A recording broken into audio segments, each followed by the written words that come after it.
Hello guys, welcome to my channel Agri Agros. आप सभी को पता है कि IBPS AFO का नोटिफिकेशन आ चुका है, फॉर्म फिलिंग स्टार्ट हो चुकी है और इसी के साथ साथ बहुत सारे बच्चों के बहुत सारे डाउट्स भी आ गए हैं, क्योंकि हमें एक डिक्लाइनिंग ट्रेंड यानी कि एक गिरता हुआ ट्रेंड दिखाई दे रहा है AFO की वैकेंसीज़ में। आज से 3 साल पहले जितनी वैकेंसीज़ आती थी उसके अकॉर्डिंग अगर देखा जाए तो हर साल वैकेंसी कम ही हुई है, बढ़ी नहीं है। और इस साल तो वैकेंसीज़ ने सबको शॉक कर दिया है, क्योंकि वैकेंसी इतनी कम आई है जितनी किसी ने सोचा भी नहीं था। बहुत समय से सब लोग इंतज़ार कर रहे थे कि वैकेंसीज़ आएंगी, कितनी आएंगी, कितने बैंक्स देंगे, और वैकेंसी देखने के बाद सभी लोग काफ़ी शॉक थे। तो आइए इस वीडियो में हम बात करेंगे कि क्या इस वैकेंसीज़ का असर होगा कट ऑफ पे, या फिर क्या ये वैकेंसीज़ बढ़ सकती हैं कि नहीं। हम ये सारे ट्रेंड देखेंगे प्रीवियस ईयर्स की कट ऑफ और उनकी वैकेंसीज़ के एनालिसिस के बेसिस पे, और ये भी देखेंगे कि आगे हमारी क्या स्ट्रैटेजी होनी चाहिए। तो चलिए शुरू करते हैं। सबसे पहले हम एक वैकेंसीज़ का ओवरव्यू ले लेते हैं। इस बार टोटल वैकेंसीज अगर देखी जाए तो 346 आई हैं, जिनमें से 142 UR कैटेगरी के लिए हैं, 34 EWS के लिए हैं, 92 OBC और 26 और 52 ST और STs के लिए रिस्पेक्टिवली। और इस बार सिर्फ 2 ही बैंक्स ने वैकेंसीज दी है, जो कि है पंजाब नेशनल बैंक और यूको बैंक। लेकिन जो सब लोग कह रहे हैं कि वैकेंसीज इंक्रीज़ होंगी, इसके पीछे एक लॉजिक है।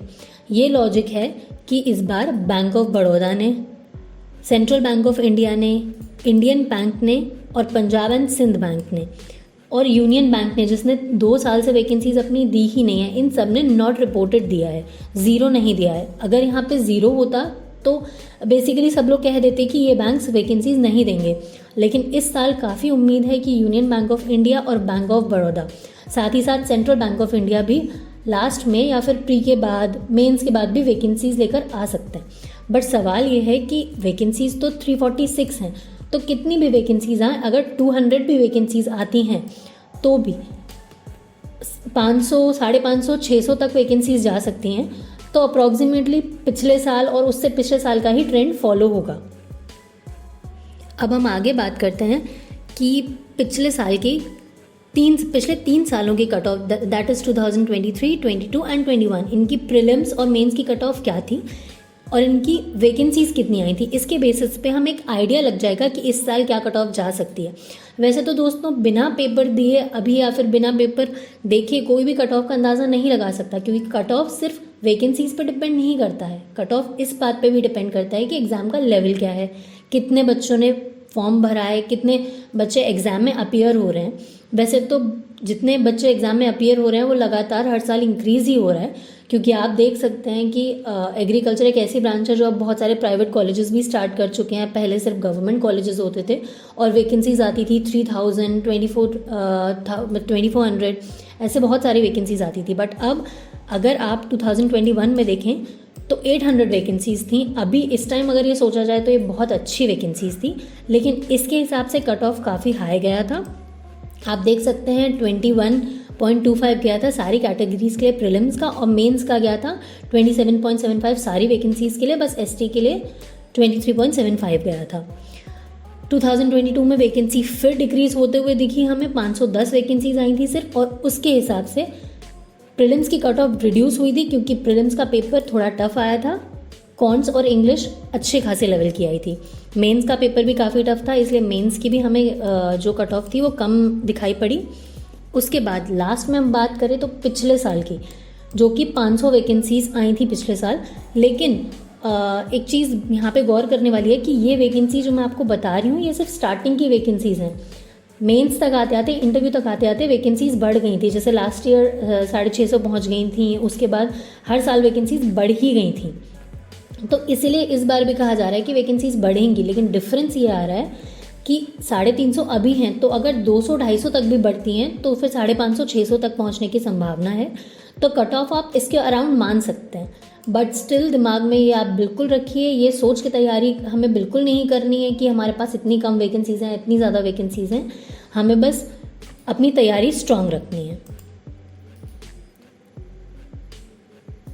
तो अब फाइनली हम इस वीडियो को थोड़ा कंक्लूड करते हैं। हम ये जानते हैं कि हमारी अप्रोच क्या होनी चाहिए।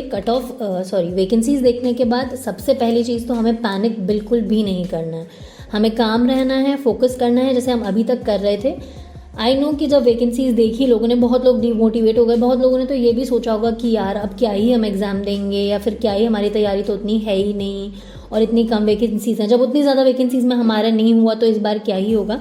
बट हमें ये सब कुछ नहीं सोचना है, हमें काम रह के पैनिक नहीं करना है और अपने गोल पे फोकस करना है। सेकेंडली बहुत इंपॉर्टेंट है कि हमें एक लर्निंग प्लान बनाना है और उसी को फॉलो करना है, क्योंकि जब तक आपके पास एक प्लान नहीं होगा तब तक आप ये नहीं सोच पाएंगे कि आपको क्या स्ट्रैटेजी बनानी है या फिर कैसे आपको प्रीलिम्स और मेंस के लिए डिसाइड करना है। लेकिन एक बात बहुत ध्यान में रखिएगा, सिर्फ 3 महीने हैं पेपर के लिए आपके पास। बहुत सारे बच्चे क्या करते हैं कि प्रीलिम्स का पहले प्रिपेयर कर लेते हैं और मेंस के लिए सोचते हैं कि 1 महीना 10 दिन तो है ही, कर लेंगे। बट आपको मेंस और प्रीलिम्स दोनों साथ में लेके चलना है, क्योंकि अब उतना टाइम नहीं है हमारे पास कि हमारे पास 7-8 महीने हो, हमारे पास सिर्फ गिन चुन के 3 महीने बाकी हैं। लास्ट और मोस्ट इम्पॉर्टेंट पॉइंट ये है कि हमें प्रीवियस ईयर के क्वेश्चन पेपर्स देखने हैं। प्रीवियस ईयर के क्वेश्चन पेपर देख के आपको एक पैटर्न पता लगेगा कि क्या क्वेश्चंस पिछले साल आए थे, उससे पिछले साल क्या थे। ये दोनों के लिए लागू होता है, प्रीलिम्स के लिए भी और मेंस के लिए भी। तो ये सब चीज़ें हमें ध्यान में रखनी है। हमारा अप्रोच एज ऑफ नाउ यही होना चाहिए कि हम बिल्कुल भी परेशान ना हो वैकेंसीज़ को देख के। वैकेंसीज़ फॉर श्योर बढ़ेंगी ही बढ़ेंगी, लेकिन वो कितनी बढ़ेंगी वो किसी को भी नहीं पता। कट ऑफ क्या जाएगी ये बिना पेपर देखे, बिना पेपर जाने कोई नहीं बता सकता। इसलिए इन सब चीज़ों में ना पड़ के आप फिलहाल अभी सिर्फ 3 महीने अपनी प्रिपरेशन को दीजिए, और फाइनली क्या होता है ये तो हम सब पेपर देने के बाद ही देखेंगे। So that's all for today's video. Thank you so much. अगर आपको ये वीडियो हमारा पसंद आया हो तो प्लीज़ लाइक, शेयर और सब्सक्राइब करना ना भूलें, और ऐसे ही और एग्रीकल्चर वैकेंसीज़ के लिए और एग्ज़ाम्स के लिए हमें फॉलो करते रहिए। Thank you so much.